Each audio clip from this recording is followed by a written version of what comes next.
US President Joe Biden and South Korean President Yoon Suk Yeol have reached a new deal to deter North Korean aggression. The deal includes plans to dock a US nuclear submarine in South Korea. The deal is being called the Washington Declaration, which further aims to strengthen US-South Korea cooperation. US President Joe Biden hailed what he called the ironclad alliance between the two countries.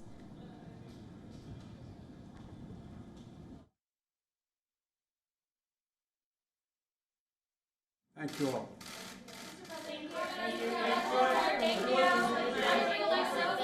Good morning, good morning, good morning.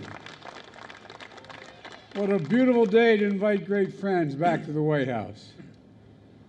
Welcome to the White House. Today we celebrate the ironclad alliance, the shared vision of our future, and the deep friendship that unites the Republic of Korea and the United States. Biden further warned that North Korean leader Kim Jong-un's regime would be finished if he were to launch a nuclear attack on the United States or its allies.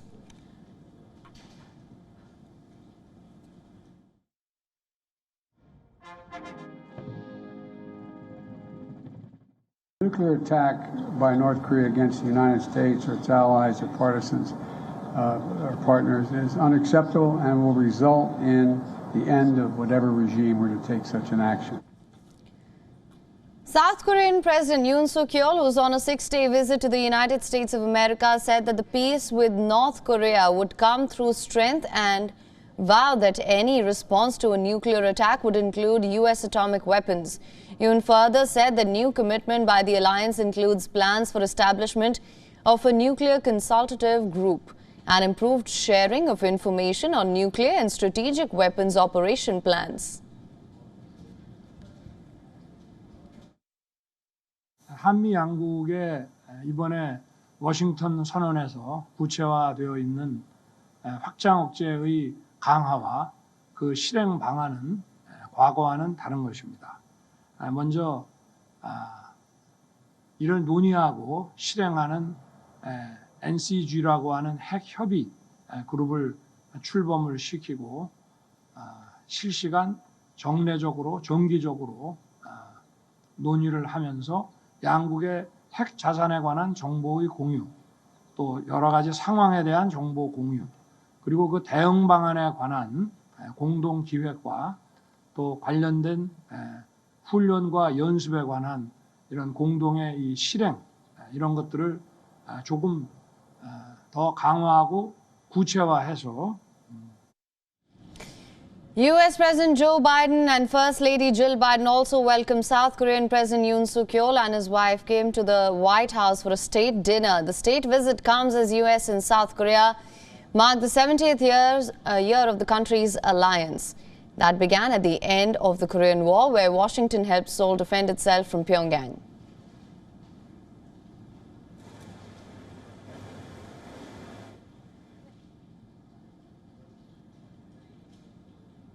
For more on this, joining us live from Washington is Elizabeth Laris, who is an adjunct fellow at the Pacific Forum. Thank you so much for joining us on this broadcast. To begin with, how do you assess the Washington Declaration?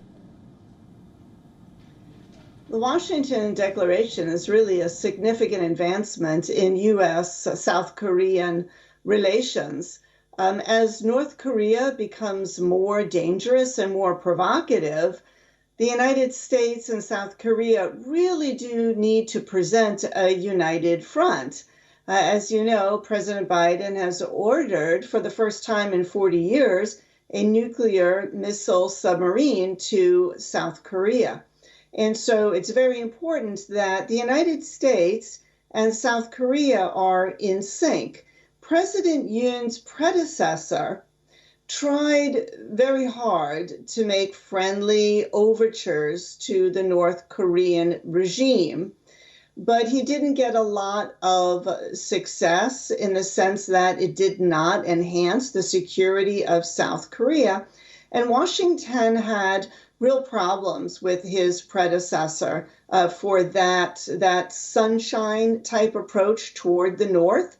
And so with President Yoon, now in the Blue House over in Seoul in South Korea, the United States has found essentially a kindred spirit, that they are on the same page regarding the very real threat to not just South Korea's security, but the security of the Asia Pacific. And so this meeting and the declaration is really a meeting of the two minds. Right, absolutely. Also, just to understand this better, we've seen increased launches by North Korea in the past few months. We've also seen how the strengthening and deepening relationships between the United States and South Korea has irked the North. Also, we heard Biden further warning that North Korean leader Kim Jong-un's regime would be finished. So how do you assess these comments and how do you see the situation unfolding going forward? The Kim regime, it's actually a dynasty over there. It's now into its third generation, and Kim is now grooming his daughter for the fourth generation. It is perpetually perturbed by, number one, the division of the Korean peninsula between the communist North and the non-communist South, but also the presence of U.S. troops and then the further military presence of the U.S. in South Korea, and of course, 70 years of a mutual defensive alliance between the United States and South Korea.